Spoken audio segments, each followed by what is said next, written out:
Tá começando mais um De Frente com o Maldito, especial Horror Expert Live.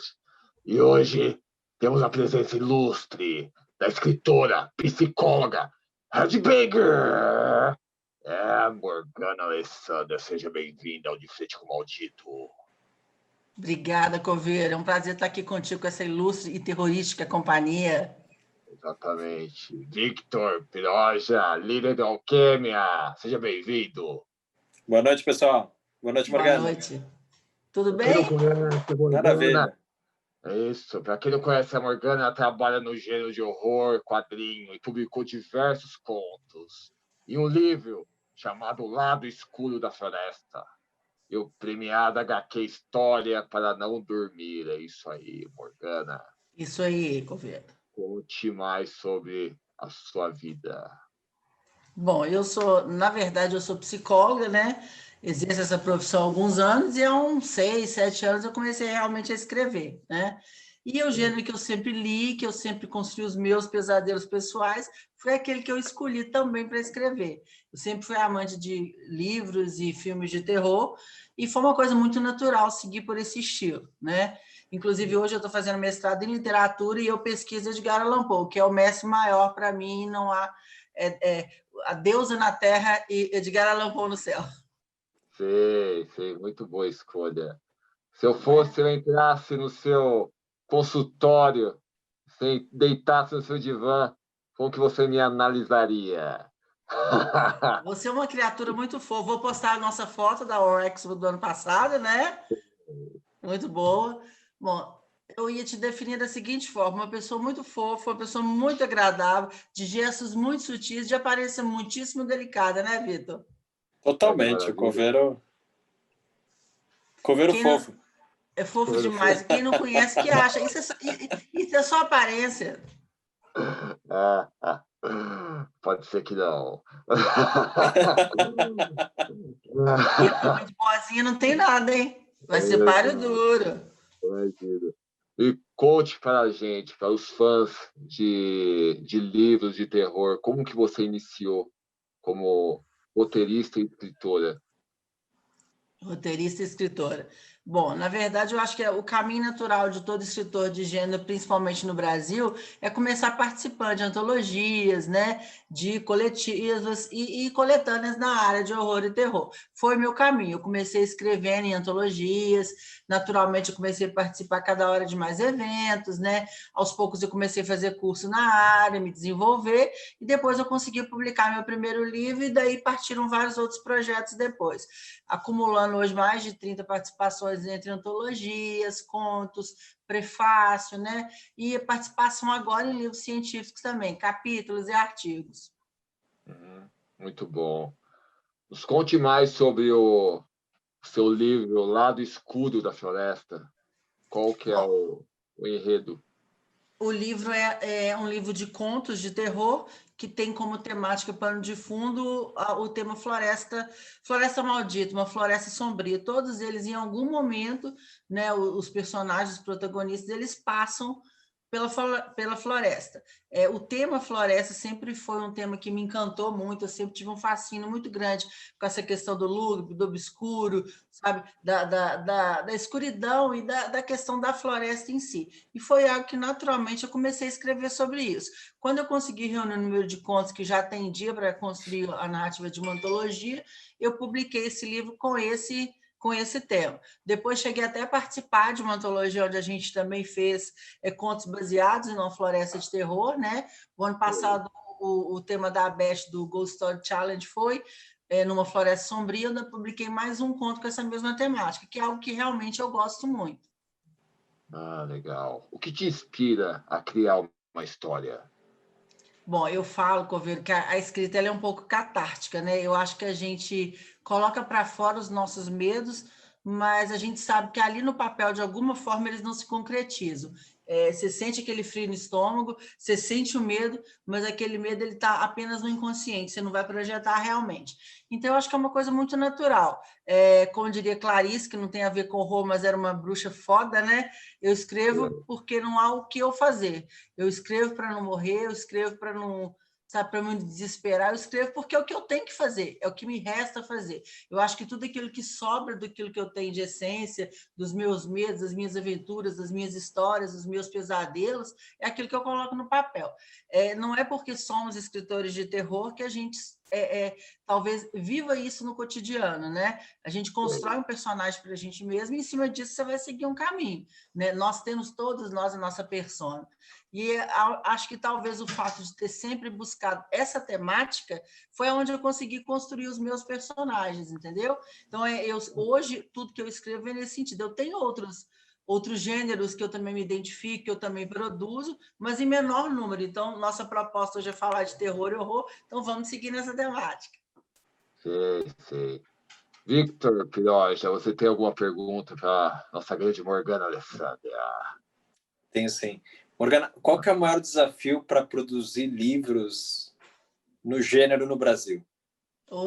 São tantos, né? Eu acho que a gente já conversou sobre isso, você conhece vários deles. Eu acho que todo artista ele tem a sua dificuldade, você como músico e produtor, você sabe disso. Eu acho que o principal desafio para a gente que produz, principalmente literatura marginal hoje no Brasil, acho que até em todo mundo, mas mais aqui onde a gente tem uma gama de impostos muito grande, o governo quer morder em qualquer pedaço que você vai produzir. Eu acho que além da gente já ter o estigma de ser a margem da sociedade literária, eu acho que a gente ainda tem o problema das editoras grandes não ver os escritores menores. Eu falo que eu sou conhecida naquele nicho, eu sou conhecida naquele gênero, mas eu não sou conhecida no grande mercado literário. Então, a gente está falando de ecossistemas menores, né? Então, eu acho que é uma realidade diferente. A gente não consegue chamar a atenção de uma editora grande muitas vezes, porque essas editoras já vão trazer best-sellers vindos de fora. Elas já querem uma pessoa que já faça sucesso. Elas já querem um escritor que venha pronto. Então, muitas vezes, a nossa saída é a autopublicação, como eu comecei, né? Eu já tive publicação por editora pequena, mas que não deixa de ser uma autopublicação, porque muitas vezes essa obra ela não tem a melhor revisão, ela não tem a melhor diagramação, e muitas vezes vale mais a pena a gente mesmo se publicar. Por quê? Você tem condição de ir atrás de um bom capista, de um bom diagramador, se você pode produzir a sua obra e você pode conseguir atingir aquele público que é o seu público, né? E dessa forma você vai fidelizar e vai construir. Você vai participar de eventos, você vai conseguir vender livro. Eu falo que vender livro no Brasil é muito difícil, mas eu acho que você vai construir o seu público leitor, né? Para isso a gente tem uma gama de recursos, né? A gente coloca os nossos e-books de graça, a gente coloca na plataforma de empréstimo, né? Então eu vejo que dessa forma você atinge mais pessoas que vão conhecendo a sua escrita e dessa forma elas vão se interessando. Claro que a gente quer chamar a atenção de uma editora grande, que realmente vai te publicar de uma forma tradicional, mas isso não acontece para a maioria de nós. O usual hoje no mercado é a autopublicação uma editora de pequeno porte. Sim, é difícil ser autoral aqui no Brasil, né? É difícil ter esse tipo de mercado aqui, né? Eu acho que em todas as artes, né? Sei. Você, Morgana, como psicóloga, você já pegou uma história de alguma pessoa que veio falar sobre seus problemas para você? Você pegou alguma história e dessas pessoas elaborou algum roteiro ou alguma outra história adaptada a um livro? Na verdade, elas nos inspiram, mas utilizar de uma narrativa, de uma história pessoal de um paciente, eu não poderia fazer porque seria antiético. Mas é claro que essas histórias, elas nos inspiram, né? Eu tenho um conto baseado no manicômio judiciário de Barbacena, eu sou uma pessoa mineira da Gema, eu nasci em Juiz de Fora e por alguns anos eu morei em Barbacena, onde a gente tem o nosso holocausto brasileiro, né? A gente tem o nosso terror aqui do manicômio. Então, eu tenho um conto baseado nisso, eu tenho um outro conto baseado num paciente que tinha paralisia do sono, que eu dei uma tratativa diferente e puxei para o horror, né? Lógico, para resguardar a identidade dessa pessoa, mas é baseado num caso também. E uma experiência pessoal também, que é da cidade de Juiz de Fora, que é onde eu nasci de frente para um cemitério, né? E aí eu faço uma narrativa diferente, eu mudo o nome das pessoas, mas de alguma forma aquilo também é autobiográfico. Ah, que legal. Victor, tem outra pergunta para a nossa grande Morgana Alessandra. Uhum. O que você recomenda para um autor que está começando agora? Desenvolver mais redes sociais? Como que ele pode começar a publicar seu material e ter alguma oportunidade real? Bom, eu acho que ele tem que começar da mesma forma que eu e tantos de nós começaram, né? Eu acho que poucas pessoas têm a oportunidade de cara fazer sucesso. Nem todo mundo alcança o estrelado tão jovem, né? A gente sabe que isso não é uma regra, isso é uma exceção. Então, eu acho que ele deve publicar, ele não deve deixar de escrever, ele tem que escrever, participar de antologias, de concursos literários, colocar contos, romances, noveletas, novelas na plataforma gratuita, né? Não vamos citar nome, nós não estamos aqui né, Vitor, para falar de nenhuma plataforma, mas eu acho que hoje todo mundo sabe onde pode publicar. A gente tem vários recursos que nos permitem colocar um e-book a preço módico, colocar ele gratuito em alguns momentos, colocar na plataforma de empréstimo, né? Existem sites que você pode ler, disponibilizar a sua obra e as pessoas vão lendo gradativamente através de capítulos, publicar através de carrossel no Instagram ou Facebook, o que for, sabe? Eu acho que as redes sociais elas dão uma visibilidade muito grande. Eu, particularmente, não gosto muito de rede social. Eu estou lá porque eu tenho que estar, mas não é algo que me encante, né? Até porque eu sou uma pessoa muito transparente, muito sincera, é muito difícil separar profissional do personagem, a escritora da psicóloga, né? A mãe, a amiga da headbanger, entendeu? É muito difícil. Essas pessoas todas elas são uma só, mas a gente ainda tem que lidar com preconceito no dia a dia, de ter um gênero literário, que é aquilo que se você gosta de ler, de ter um tipo de música, que é o que você escuta, né? E de ter um tipo de vestuário, de ter uma crença religiosa, que é diferente da maior parte das pessoas. Então, eu acho que a gente estigmatiza. E eu percebo que muita gente tem um arcabouço bacana para poder escrever, e às vezes não tem coragem de publicar, porque pensa, não, ninguém vai querer ler isso. Eu penso que a escrita, ela é uma coisa que ela vai aprimorando. Claro que a primeira coisa que eu escrevi é infinitamente pior do que o que eu escrevo hoje. A gente vai maturando. Tudo na vida é assim. Eu acho que todas as artes, ser músico, você sabe disso, Victor, que a gente vai, a cada novo riff que você vai fazendo, você vai construindo uma identidade, né, diferente. A cada nova música que você vai cantando, você vai percebendo que você vai criando consistência como cantor. E eu acho que isso é a mesma coisa com o escritor. Então, se ele não se aventurar a publicar, ele jamais vai saber o resultado disso lá na frente, né? A gente sabe que tem muita gente que escreve muito bem, mas nunca teve coragem de publicar um concurso, de se aventurar no mercado literário. E eu acho que é dar a cara para bater, é colocar a cara no mercado. Quem não é criticado não colhe os frutos lá na frente, né? Então, se você não ouvir uma vez, não, isso é muito ruim, não está bacana, escreveu mal, você não vai pesquisar, você não vai estudar. E sem estudo, você não consegue chegar a lugar nenhum nessa área. É muito estudo, é ler. Todo bom escritor é, em primeiro momento, um bom leitor. Então, ele tem que ler demais, principalmente aqueles gêneros que ele gosta de escrever, né? A gente não escreve daquilo que não gosta, né? Claro, então, claro. Com certeza. Para quem não psicóloga... Pode falar, Victor. Como psicóloga, como você lida hoje com as críticas nas redes sociais? Porque, assim, é uma coisa boa que deu vitrine para todo mundo, mas é uma coisa ruim que todo mundo pode falar e muita gente se especializou em ser hater, né? Não, mas é demais. Olha, eu vou te falar a verdade, eu nunca vivi talvez esse ódio, essa questão que eu vejo alguns colegas sofrer de forma desmedida, isso nunca aconteceu comigo, não. Não como escritora, como roteirista, como a Morgana. Isso nunca aconteceu no meu ambiente profissional como psicóloga, até porque eu separo muitas coisas. A minha rede social profissional é o LinkedIn, e lá é que eu vou interagir, eu sou outra pessoa. A gente tem que manter, acho que esse véu sabe, você tem que ter essa interface, um anteparo mesmo. Agora, no meu perfil de escritora, meu perfil pessoal, porque eu não tenho essa diferenciação, ali onde está uma foto minha, se eu for numa praia ou se eu for numa livraria, ela vai estar presente aí, se bem que nesse momento a gente não está em lugar nenhum, né? A gente está no meio da pandemia, nem tem como. Então, assim, eu não separo isso muito, não. Até hoje, eu nunca tive um comentário que me fizesse pensar, nossa, eu vou sair daqui. Eu já ouvi críticas sobre o meu trabalho, que eu precisava de melhorar no começo, olha, mas eu nunca tive nenhum momento que eu pensasse assim, nossa, eu vou desistir, isso não foi legal, não está bacana, sabe? Até porque todas as participações que eu tive em alguma seletiva, eu fui aprovada. Então, eu não sinto que eu tenha tido esse momento de querer jogar tudo para o alto, não. Eu sou muito autocrítica, já teve momentos de eu pensar, nossa, quando que eu vou melhorar essa consistência, quando que meu texto vai atingir maturidade e não ter saco para esperar chegar lá. Eu sou muito ansiosa, eu quero o resultado. Mas de chegar a ter um hater ou um comentário, não, eu ainda não cheguei, não. A gente tem uma grande amiga, a Cláudia Lemes, que ela fala isso, né? Que você ficou famoso quando você tem haters, né? Então, eu acho que eu ainda não estou famosa, porque eu não tenho haters. É verdade. Eu tenho bastante, e criticam a todo tempo. Você já está famoso, hein, Coveiro?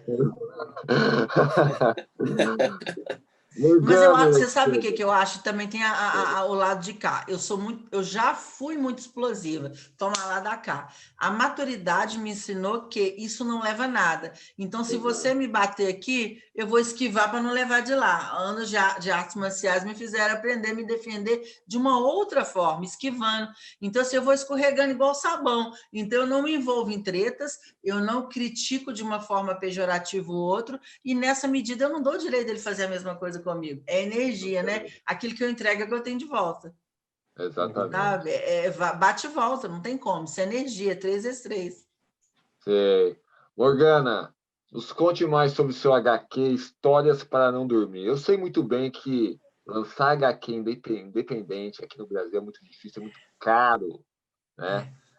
Nos conte quais foram as diversidades que você passou para escrever esse HQ. Bom, esse projeto ele começou lá atrás, né, onde eu e umas 2 pessoas a gente planejou fazer essa HQ baseada na mitologia, na história de Lovecraft, e a gente decidiu montar um grupo de quadrinistas para que essa obra fosse a cabo. A gente planejava fazer o financiamento coletivo, a gente conseguiu ter sucesso nisso, a gente alcançou 188% de financiamento. Foi uma obra que contou com quadrinistas iniciantes e pessoas que já tinham reconhecimento no mercado. A gente passou por alguns problemas, né? Essa HQ ela foi organizada por mim, pelo Rafael Danessim, mas o nosso primeiro editor ele nos deixou na mão no meio do projeto. Isso não é novidade no mercado literário, no mercado de quadrinhos, todo mundo sabe disso, e quem teve que pegar o touro à unha fui eu, o diagramador, a gente pegar e fazer a obra acontecer, senão nós não teríamos entregado aos nossos apoiadores, que era a nossa principal preocupação, um produto de qualidade. É uma obra bem especial para mim, porque foi a minha primeira editoração realmente num quadrinho, né? Eu tive que aprender, fazer curso correndo, varar a noite na madrugada para poder entregar, e foi um trabalho de coletividade muito bacana, porque vários de nós se empenharam para construir uma história bacana com gráfica, conversar com os nossos apoiadores e avisar que a gente ia atrasar um pouco mais na entrega, sabe? Então, tem muita gente bacana nessa história. A minha história ela é baseada é uma homenagem, na verdade, para o Cliff Burton, do Metallica, né? Eu gosto muito do Metallica, e o Cliff, eu era completamente apaixonada por ele. Quando ele morreu, eu era muito pequena, e eu queria fazer essa homenagem para ele. E ficou uma história belíssima. Eu sou suspeita para falar, né? A gente ganhou o Prêmio Ecos como a melhor HQ de 2019, e a gente levou menção honrosa no Prêmio ABESP. Eu acho que a menção honrosa nesse momento para a gente tem um peso até maior do que ganhar o prêmio, porque é a nossa primeira HQ, pelo menos a minha primeira HQ. Então, pensar em estar numa final, numa semifinal, que a gente chegou até semifinal, de um prêmio tão importante, isso tem um peso muito bacana para quem está começando, né? Hoje eu estudo quadrinhos para a minha dissertação, né? Eu faço uma interlocução com a obra literária e a narrativa pictórica do Edgar Allan Poe, e com isso eu conheci muita gente bacana. A gente está fazendo hoje uma outra HQ com uma outra pegada, onde eu tenho do meu lado pessoas hoje que são finalistas do HQ Mix, né? O rapaz que desenhou a minha história, o Leander Moura, ele fez uma HQ do Corvo maravilhosa. A gente fez uma história baseada numa lenda aqui de Minas Gerais, que é da Loura do Bonfim, isso, né? Não vamos dar spoiler, né? Mas vai ficar uma coisa bem bacana. Então, eu acho que a Histórias para Não Dormir, ela veio para marcar um novo marco, pelo menos para mim, que não vou dizer que eu mudei a minha carreira para quadrinho, mas hoje eu estou muito tendenciosa tendenciosa a ficar somente no quadrinho. Eu acho que a galera é mais alta astral, mais rock and roll, sabe? E a amizade, essa capilaridade que você tem ali, o reconhecimento, ele é muito maior. E até mesmo dentro da academia, que quando eu cheguei, eu falei, nossa, eu não vou ter um reconhecimento se eu estudar uma narrativa de quadrinho. E eu assim, fico espantada, participei de seminários, de colóquios, todos com foco em quadrinho, e onde você vê editores, você vê quadrinistas, você vê pessoas do ambiente, professores, que não só valorizam, mas como veem o quadrinho em si como uma nona arte, como uma grande arte, né? Sei. Muito bom. O quadrinho tem um mercado muito grande, muito fiel no Brasil também, né? Tem. Esse público é muito mais fiel que o público literário. Muita pergunta, Victor.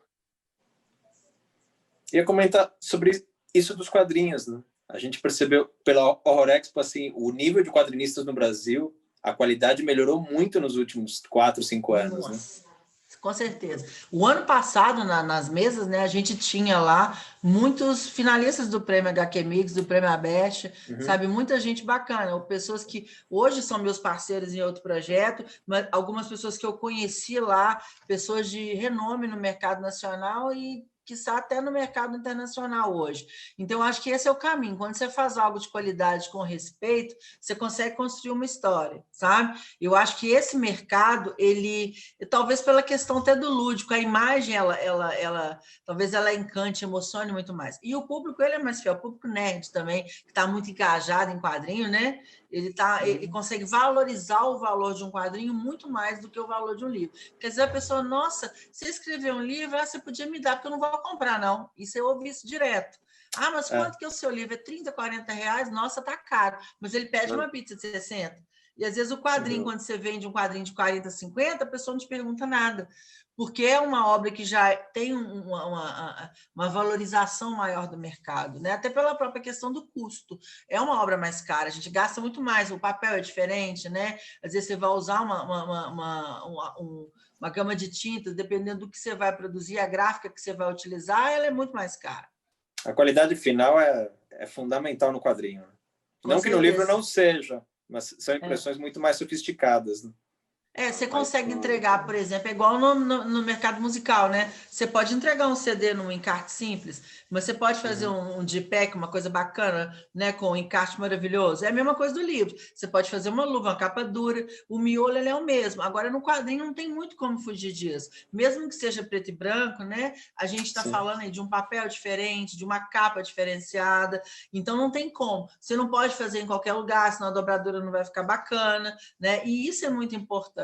E eu acho que quem consome esse tipo de produto, ele está de olho nas coisas boas, sabe? E você vê que as editoras hoje, elas estão de olho nos quadrinhos também. Hoje eu acho que não há uma editora no Brasil que não publique quadrinho. Claro que a gente está falando aqui de nomes maiores, né? Porque tem as editoras de nicho mesmo que elas não vão publicar porque não é a vibe delas, né? Sei. Morgana, o que você acha em relação aos filmes de terror? O que você acha do roteiro? Você, como uma roteirista, qual que é a sua visão sobre esse aspecto? Você acha que esses filmes de terror da atualidade são mais fracos, são bons? Qual que é a sua opinião sobre isso? Eu particularmente, eu gosto muito de cinema de terror, mas eu acho que se perde muito por não investir em boas produções. Eu sou roteirista hoje de narrativas para imagéticas, que são os quadrinhos, né? Eu estou começando a fazer curso na área para cinema, mas eu ainda não concretizei. Tenho construído a minha história nessa área, só que eu gosto de uma outra veia, eu gosto muito do cinema documentário, sabe? O cinema de mão, que é o found footage, né? Então, assim, são áreas que me interessam muito. Talvez não é a minha, sabe, não é minha praia muito essa questão de produção, de roteirizar para ter um longa, não. Até porque eu acho que o curta hoje ele é pouco cuidado e a gente tem muita coisa bacana para construir hoje no Brasil. A gente tem cineastas brasileiras que hoje produzem terror, que são maravilhosas. A Juliana Rojas, né, faz um trabalho maravilhoso. Então, assim, eu acho que essa é a minha pegada. Eu queria ter tido tempo de estudar cinema agora no mestrado, mas não cabia num projeto tão rápido, mas no doutorado eu tenho vontade de estudar cinema e me aprofundar mais, sabe? Eu tenho feito alguns cursos na Cinemascope, buscando me profissionalizar para chegar num nível onde eu consiga fazer um roteiro para cinema. Eu ainda não estou nessa vertente, eu estou hoje puxada mais para o quadrinho, mas eu penso que a gente perde muito, no Brasil principalmente, porque as coisas aqui são muito perdidas, sabe? As coisas não são valorizadas, então entende-se que tem que fazer o curta no Brasil, ele tem que ser especificamente sobre nossos temas, e a gente pode tratar os nossos temas mesmo no universo do terror e do horror, né? Quer dizer, Pode. A gente pode fazer tudo com terror e horror, até porque a gente está falando de ser humano. Quer coisa mais de terror e horror hoje que a mente humana, né? Eu acho que não há... Você, com uma pessoa na sua frente, você tem, né? A mente humana é a coisa pior que tem. Então, assim, são os piores horrores, não são as narrativas ficcionais que a gente vê, Stephen King, Edgar Allan Poe, Clive Barker, não. A gente está falando aí de livro distante, mas aquilo que a gente vê nos hospitais, que a gente vê nas prisões, né? Os psicopatas da vida, eles dizem muito mais de uma realidade que é de horror do que qualquer outra coisa. Exato. A pergunta, Victor?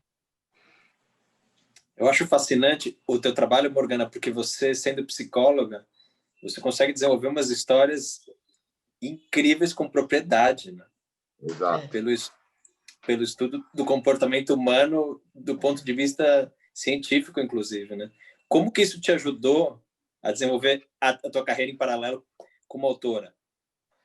Na verdade, eu brinco que vai até além disso, sabe, Victor? Eu desisti da medicina para fazer psicologia. Então, eu já desisti de algo que era do corpo para ir para a mente. Sempre foi a minha prioridade. Então, assim, a vida é uma metáfora. Tudo que a gente vive é uma metáfora. A vida é uma metáfora das coisas que estão aqui na nossa cabecinha, né? Então, dos nossos medos, dos nossos anseios.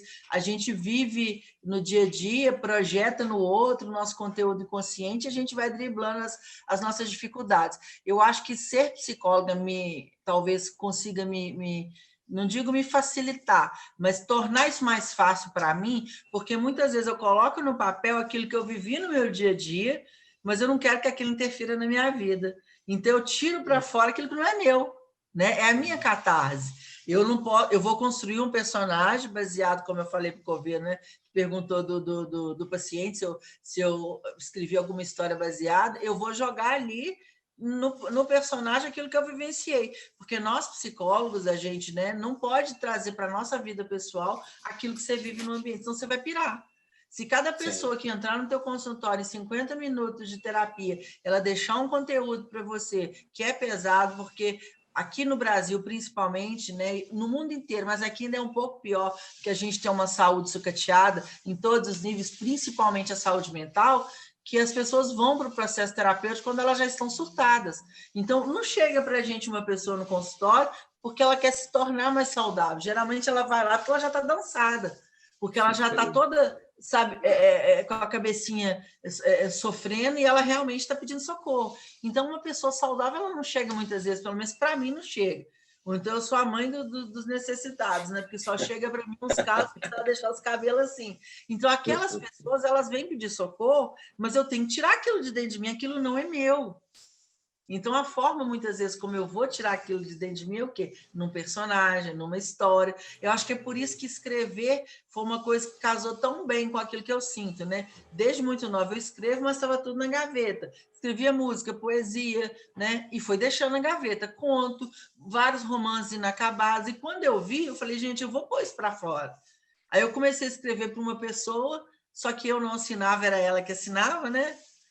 Mas isso é uma outra história. E quando eu vi, eu falei, peraí, mas eu quero também colher os louros disso, que é conhecer outros escritores, conhecer outros criadores de pesadelos, né? Outras pessoas que também vivem nesse universo que não deixa de ser um sonho. É pesadelo para quem é de terror e horror, mas é aquilo que é o meu conteúdo também, né? Porque é o que eu trago da minha vivência profissional, das minhas relações, e que de alguma forma eu vou jogando ali. Em algum momento tem algo que é da pessoa, que é biográfico, que é catártico, e ela vai lançar alguma coisa dali. Em algum momento ela se homenageia. Se eu pegar o meu livro te mostrando algum conto que eu escrevo, em todos eles tem alguma coisa que é minha.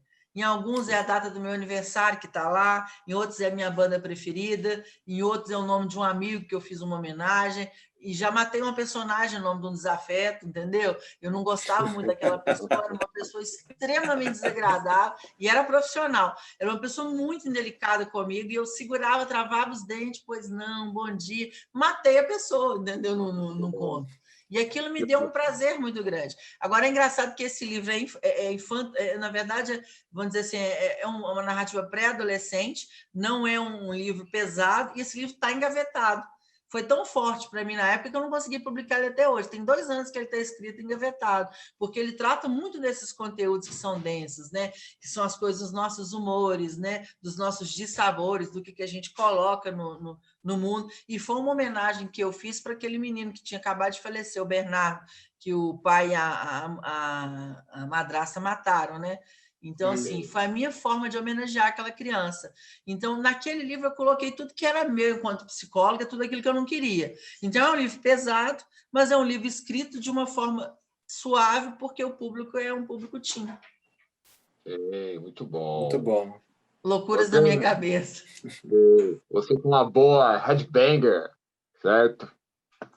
Qual banda que te inspira a criar suas histórias? Banda de black metal, gothic metal. Você tem uma cara que gosta de um gothic metal. Eu gosto de tudo. Eu gosto de black metal, death metal, gothic metal, heavy metal, power metal. Bom, mas na verdade eu tenho a minha banda do coração. Não é nem a banda que combina com aquilo que eu escrevo, com aquilo que eu sou, mas é a minha banda do coração que eu quis. Conheço pessoalmente, fui em encontro, tenho áudio gravado, Dina assinou meus posters, desenhou minha bunda no pôster, sabe? Eu saí no site oficial. Assim, é a minha banda de criança. Eu ganhei concurso maquiada do Kiss. Eu amo o Kiss. O Kiss é o concurso. Muita gente me fala, mas o Kiss é muito teatral. Mas é isso que eu gosto. O universo lúdico que eu amo. E assim, eu tenho as outras que eu amo. Eu amo Iron Maiden, eu amo Metallica, eu gosto muito de Primal Fear, Blind Guardian, sabe? Assim, tem muita coisa que eu gosto. Eu vou ficar aqui, ó, nossa, Led Zeppelin, sabe? Não é muita. Legal. Mas todas me inspiram de alguma forma, Coveiro. Eu não posso dizer que tem uma só, não. E assim, eu no dia a dia eu ouço de tudo um pouco, mas eu só ouço rock and roll. Eu posso aceitar, conhecer, interagir com pessoas de outros ritmos sem o menor problema. Essa semana eu mediei uma mesa de música e literatura, onde 90% do que foi dito era sobre música brasileira popular. Respeito, gosto, vejo a visibilidade que tem, a importância, mas não é algo que eu ouço na minha casa. Eu tenho uma prateleirinha de CDs para amigos que gostam disso, apesar que meus amigos não gostam disso, entendeu? Mas, assim, se vem alguém na minha casa que eu preciso interagir, eu vou interagir com aquilo ali. Eu gosto muito de música clássica, então essas são as minhas saídas. Gosto de symphonic metal, mas no meu dia a dia eu gosto de umas coisas mais corriqueiras, entendeu? Eu escuto muito Slayer, Creator. Eu não vou ouvir uma coisa leve no meu dia a dia. E até mesmo para escrever, a gente acaba escrevendo com o rock and roll gritando no fundo. Claro, claro.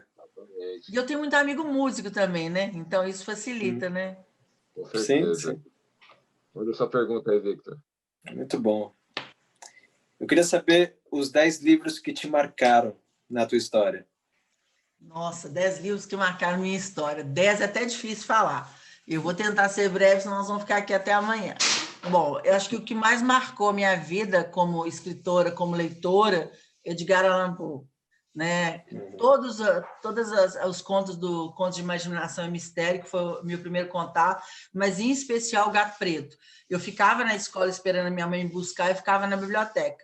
Então, assim, acho que eu li aos 9, 10 anos o Gato Preto, ele me marcou de uma maneira que hoje eu estudo Edgar Allan Poe e eu jamais esqueci daquele conto. E a partir daí que eu fui descobrindo as demais obras, não só dele, mas de outros autores. Então, em primeiro lugar, eu vou citar Edgar Allan Poe. Eu acho que todos os... Não tem um conto dele que eu não gosto, tem uns que eu gosto menos, mas eu acho que hoje ele tem uma relevância tanto no mercado... no mercado literário de uma forma geral, mas no ambiente acadêmico também. Ele é extremamente respeitado, ele é estudado pelo mundo inteiro. Então, assim, eu sou completamente apaixonado por Edgar Allan Poe. Bom, em segundo lugar, eu vou dividir ali entre Stephen King e Lovecraft, mas eu vou falar um pouco do Lovecraft, até pela minha questão da minha revista, que é mais recente, né? A gente fez uma homenagem a ele. O meu conto chamado de Cthulhu, né? Igual na música do Metallica, inclusive. E eu acho que o horror cósmico que o Lovecraft produzia é muito bacana, porque é uma coisa que ele dizia o tempo inteiro, que a vida é incompreensível para o ser humano, né? Então, o universo que ele montou é infinitamente hostil aos nossos interesses. Então, eu acho que ele hierarquizou todo o universo de horror cósmico, que eu acho que isso nenhum outro autor fez depois. Lovecraft ele é muito estigmatizado por algumas questões pessoais dele, mas eu acho que a gente não pode confundir a história do autor com aquilo que ele tem como obra. Bom, Stephen King, né? Eu podia citar talvez 10, 20 livros do Stephen King, mas para mim o melhor livro do Stephen King, dos que eu li vários, né? É o Iluminado. Eu acho que a história do Jack Torrance, o inverno, sabe? O filhinho Danny, não tem coisa melhor. Eu acho que a forma como o filho escapa e que as forças malignas vão atrás do Jack, e eu acho que a gente aqui também tem da nossa geração, de buscar muita narrativa do cinema também, né? Jack Nicholson interpretou de uma forma, sabe, majestosa. Então, é o meu livro preferido, um dos meus livros preferidos de terror, porque eu acho que ele consegue trazer, principalmente em alguns momentos ali, você olha para o lado e você fica com medo de ir na cozinha sozinho. Principalmente quando eu li, que eu era adolescente, e naquele momento você está muito suscetível, né, às forças malignas do mal. Né? Vamos lá, número 3, né? A Volta do Parafuso. A Volta do Parafuso, Henry James. Eu acho que é uma novela bem polêmica, eu acho que não fica claro para o leitor o que é real, o que não é, aquela história do casal de criança possuído pelos espíritos de um criado de quarto num casarão antigo, né? Na Inglaterra, eu sou apaixonada pelas narrativas da Inglaterra, é algo talvez ancestral, e aquela questão da governanta opressiva. Eu acho que o Henry James tem um livro que marca a história do terror e horror por muito. Essa narrativa dele, ela é tratada, ela é estudada de forma recorrente, ano após ano. Eu acho que é um livro magistral. Horace Walpole, Castelo de Otranto. Eu já tinha lido Castelo de Otranto em pequenos pedaços anteriormente, e eu fui reler ele na academia para estudar, né? Até porque ele é um dos pilares, é o pilar, né, do romance gótico, né? Edgar Allan Poe, Lovecraft, Bram Stoker, todos passaram pelo Castelo de Otranto, e eu acho que é uma narrativa muito bacana para quem quer conhecer um pouco do gótico, né, do sobrenatural. Eu acho que a forma como tem, essa coisa do castelo, sabe, do ambiente lúgubre, é algo que me encanta muito. 5 ou 6? Agora mais 5. 5. Frankenstein, Mary Shelley. É lindo, lindo. Maravilhosa, né? Eu acho que a história do Victor Frankenstein, aquela coisa do estudante de ciências naturais empenhado a descobrir o mistério da criação, se está construindo um ser humano ou um monstro, né? Aquela criação, aquela coisa do laboratório, da essência do que vai acontecer, eu acho que é uma coisa maravilhosa, principalmente pensando que ela escreveu quando ela tinha 19 anos, que foi um livro que ela primeiro publicou de forma anônima, que ela não podia aparecer, e depois, numa edição posterior, que puseram colocar o nome dela, né? E que ela assumiu a obra em si. Então, primeiro ele saiu com o nome do marido, Percy Shelley, né? Então, assim, é uma obra que muitas mulheres não sabem. Outro dia eu ouvi uma escritora de terror falar que não sabia nem que Frankenstein era escrito por uma mulher. Então, isso foi muito comum por muitos anos. E eu acho que toda a obra por trás da história da Mary Shelley, né? do Lord Byron, né? Polidori também, e acho que é incrível. Acho que faz parte uma referência absurda. Drácula, de Bram Stoker, né? Eu acho que é o clássico absoluto do terror. Né? Acho que depois de mais de 120 anos da publicação, ele encanta roteiristas, leitores, autores, pesquisadores. Eu acho que é uma obra cosmopolita, atemporal. Acho que aquela coisa da narrativa por cartas, diários, sabe? Van Helsing, Myrna, é uma coisa que encanta qualquer um que vai ler. Eu acho que aquela coisa de o Bram Stoker marca o vampiro de uma forma moderna. Eu falo que até a cultura pop ela bebe muito dessa fonte que o Bram Stoker deixou para a gente. Ele eternizou aquele vampiro de modos refinados, né? O comportamento ele é sanguinário, ele tem a coisa toda da violência, do sangue, mas, de qualquer forma, ele é o chique, é o refinamento. E isso, para mim, é algo maravilhoso. Anne Radcliffe, Os Mistérios de Udolpho. Vai, para mim, talvez, por gostar das narrativas inglesas, é o primeiro... É o pioneiro do gênero gótico na Inglaterra, né? No século XVIII, e eu acho que a narrativa da Emily, uma jovem que conta os infortúnios, né, o destino, até a questão toda do Castelo Udolpho, tudo que tem por trás, elemento sobrenatural, castelo assombrado, mistério, passado obscuro, essa narrativa gótica, sabe? Isso é algo que me deixa fascinado. Então, se tem essa receitinha, vai me pegar muito. Não é um livro tão conhecido aqui no Brasil, mas eu acho que todo mundo devia correr atrás.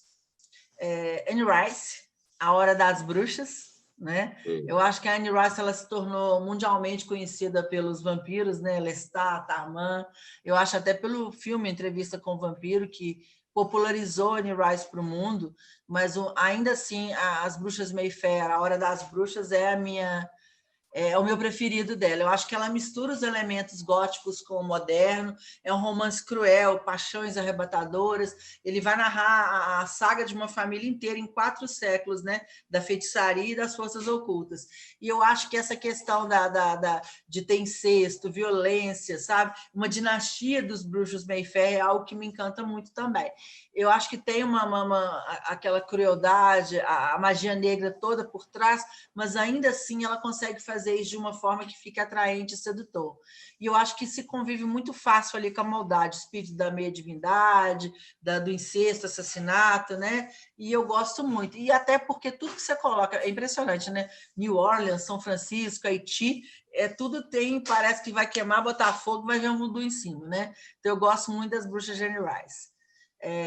Clive Barker, né, os livros de sangue, em especial o que eu mais gostei, Evangelho de Sangue. Acho que todo mundo ou tem um bonequinho, ou já ouviu falar, ou já viu algum filme, né? Pinhead. Isso aí na feira do ano passado, acho que eu devo ter dado de cara com 5 Pinhead, né? Não tem como. Eu acho que, junto com o It, ele é um dos mais ilustres e famosos personagens de todos os tempos do universo de terror, sabe? É o capítulo final de toda a saga, né? Que começa com Hellraiser, e eu gosto muito. Eu acho que o universo dos cenobitas, sabe? Aquela... vamos dizer assim, o embate todo do Herdamur e o Pinhead é algo que faz ferver o sangue. Tem horas que você lê as coisas que o Clive Barker escreve, você pensa, meu Deus, de onde saiu essa mente insana? É muito sombria, sangrenta, é brutal, mas é um épico de terror que eu gosto muito. Ele é um mestre inquestionável desse gênero, sabe? A brutalidade das páginas, tem hora que você respira fundo para começar mais uma página, você toma um café, ou então você dorme e lê amanhã, porque é trash. E acho que é isso. Deu 10, não deu? Deu. O Clive é um gênio, né? Aliás, todos os citados são, né? Sim. São muito especiais. Eu acho que eu tenho bom gosto musical e tenho bom gosto literário. Com certeza. Sem dúvida. A gente podia ficar falando aqui assim, a gente escolhe o melhor de quem a gente entende que é o melhor. Mas eu acho que tem pessoas que têm uma obra única, mas que qualquer obra ela vai marcar. Por exemplo, a gente fala de Edgar Allan Poe, que em si ele tem um romance inacabado, mas ele é um contista, né? E é completamente diferente de você pensar em Stephen King, que você respira, ele escreveu mais um livro, né? Mas assim, a gente escolher o melhor de alguém que você gosta é impossível. Como é que eu vou te falar o melhor álbum da banda Kiss? Como é que eu vou te dizer o melhor álbum do Ar? Eu até te digo que é o que eu mais gosto, mas musicalmente falando, às vezes não é o melhor, né? A gente vai falar aqui do livro do Stephen King, às vezes o que eu mais gosto não é aquele que foi mais bem construído, a narrativa ela é mais bem amarrada, mas é aquele que eu gosto mais, né? Então, assim, eu penso muito assim, o que eu gosto tem que ser bom, mas ele não tem que ser o melhor para todo mundo. Então, esses são os meus preferidos, né? A gente podia ficar aqui falando muito tempo, né? De livros de terror e horror. Mas, assim, eu não citei os nacionais por algo bem pessoal, né, Vitor? Você já me conhece bem, e eu não podia cometer esse infortúnio, como diria a Funéria, né? Porque eu poderia ser... privilegiar um e deixar tantos outros para trás. Mas eu te confesso que hoje eu sou amiga e próxima dos melhores escritores de terror do Brasil. Então, assim, eu sou uma pulguinha lá perto, eu estou no meio deles, eu vou indo, porque eu conheço gente que escreve terror, horror e suspense muito bem, viu? Então, a gente podia ficar aqui 3 dias falando. Mas é claro que a gente pode falar um pouquinho, não pode? Pode sim. Eu não vou falar dos livros, não, mas eu vou te citar as pessoas. Eu acho que a Cláudia Lemes é deusa para mim, sabe? Tito Prats, César Bravo, sabe? São pessoas maravilhosas que, assim, eu acho que escrevem muito. Tem gente muito promissora nesse mercado. Eu acho que tem muita gente que está crescendo. Débora Gimenez, que é minha amiga, que também tem um futuro maravilhoso, Vera, sabe? Eu acho que tem muita gente boa, mas assim, eu penso que às vezes as pessoas não são valorizadas como deveriam. Essa semana a gente tem amigos que foram para Dark Side recentemente. Falei o nome. Não sei se podia não, mas eu esqueci. Pode sim. Não tem problema. Porque lá atrás eu não falei da Grande A, né? Porque é muita polêmica em cima. E Paula Febre acabou de ir para Dark Side, eu fiquei, Márcio Benjamin também, o pessoal da ABEST todo lá. Então, assim, eu acho isso magnífico. Há pouco tempo a Dark Side publicou uma antologia com autores nacionais, eu acho que isso, assim, é maravilhoso. Eu tive a oportunidade de ter o César Bravo prefaciando um livro que eu organizei, que saiu agora recentemente, O Melhor do Terror Nacional, e eu te confesso que a gente tem contos lá maravilhosos, né? A gente tem histórias lá que não perdem em nada para os maiores autores mundiais, né? Então, eu acho que essa curadoria que as editoras de menor porte fazem é um trabalho maravilhoso, e a gente tem que prestar atenção nessas pessoas, né?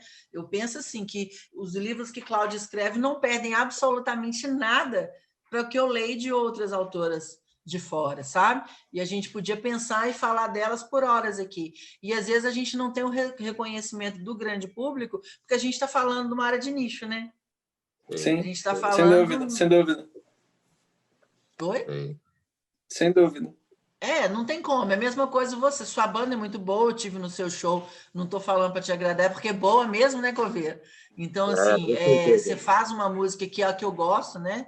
É o tipo de música que me agrada, que meu ouvido gosta e quer ouvir de novo, e a gente sabe que muita gente não reconhece, é barulho, é igual que eu escrevo, o que é aquilo? É cor de Satã. Então, assim, eu não me importo com essas diferenciações que o mercado nos dá, porque a gente caminha todo mundo junto, o universo de terror, sabe, a música, o heavy metal, então a gente está tudo caminhando ali junto, né? Suspense, a gente consegue ter algumas pessoas que são mais aceitas pelo grande público, Agatha Christie, que é mais palatável, Arthur Conan Doyle, eu particularmente gosto, mas não está no meu top 10, porque eu ainda assim prefiro terror e horror, né? O suspense ele está aqui, ele está na lateral, é igual quando a gente falou de metal melódico, ele está aqui, o que eu mais gosto é aqui, né? Então, a gente tem muita coisa bacana no Brasil, muita coisa bacana mesmo, e que às vezes a gente não tem a oportunidade que seja mostrado, né? Na feira do ano passado, o que eu vi de artista bacana ali, o que eu conheci de gente que tem feito um trabalho maravilhoso, né? Nossa, foi maravilhosa a feira. Maravilha. A proposta da feira era justamente criar uma vitrine para essas pessoas, né? Mostrar cinema brasileiro, literatura brasileira, música brasileira dentro desse gênero. Então, assim, quanto mais gente unida sobre isso, a gente consegue atingir um universo cada vez maior. Com certeza, porque os iguais se atraem, né? Isso aí, para mim, é a máxima. Não existe essa de que os opostos se atraem, porque isso é uma mentira deslavada. É alguém que falou para dizer que estava vivendo mal e que queria encontrar um cara e falar assim, ó, minha filha, você namora com aquele, ele é diferente de você, mas você aceita. Eu já penso assim, os iguais a gente vai se atrair e a gente tem que estar perto de quem gosta da mesma coisa que a gente, né? E eu tenho que me sentir confortável. Então, assim, aqui em BH a gente tem um bloco que chama os Camisa Preta, sabe? Então, assim, é todo mundo lá com a camisetinha de banda e aquele é o nosso universo. Essa é a nossa vibe, entendeu? E, assim, me chama muita atenção porque em outros tipos de gênero musical nunca se arrecadou alimentos para entrada em show. Todas as vezes que o bloco sai para a rua, é arrecadado quilos e quilos de alimentos não perecíveis para doação. Então, esse pessoal é muito engajado, né? Eu não deixei de conseguir apoio de nenhum dos meus projetos de gênero, Olha que interessante. E assim, eu vejo todos os meus amigos conseguir. Todo mundo é eita atrás de eita. Toda semana você vê, opa, fulano conseguiu financiar 200%, 300%. Sabe? A gente tem editoras pequenas, independentes hoje, que estão publicando obras que não foram publicadas anteriormente no Brasil por financiamento coletivo. Uma coisa maravilhosa, né? Então, assim, eu acho que a gente tem que se unir mesmo, por mais feiras, por mais pessoas do gênero de horror e terror, suspense, tentando se encontrar e conduzir essa nossa carreira em parceria, né? Sem dúvida. Sim. Certeza. Morgana, para finalizar, qual o conselho que você daria para um jovem roteirista, escritor? Qual conselho que você daria? É o que eu falei um pouquinho lá atrás, produzir, cara.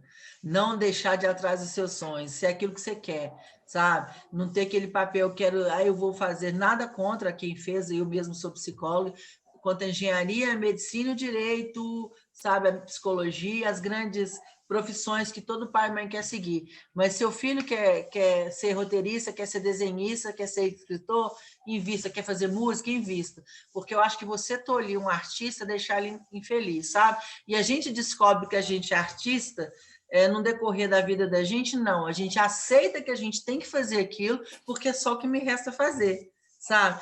Eu escrevo para não morrer. Então, se eu vou produzir, é uma música, é um poema, é um conto, eu vou produzir. Se eu vou pintar um quadro, se eu vou desenhar, eu vou produzir. E eu acho que quem é artista, nós aqui sabemos disso, a gente chega numa hora que aquilo, sabe, flui de todos os poros, que você não consegue se conter. A gente pode ter a nossa carreira corporativa, mas chega num momento que você tira aquele terninho, que você tira aquele véu corporativo, você pensa, não, agora eu vou fazer aquilo que eu gosto.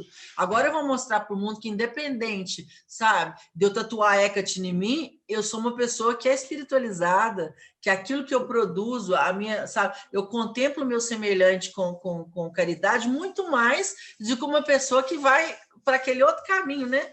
Então, assim, até não é o nosso foco, mas só para marcar que eu acho que a gente pode ser tudo que a gente quer, respeitando o próximo e marcando que as diferenças, elas são poderosas, a gente tem uma potência enorme nas nossas narrativas e que a gente tem que se impor, sabe? E começa lá atrás, né? Eu tenho uma filha de 12 e uma de 15. A de 12, ela desenha, a de 15 escreve.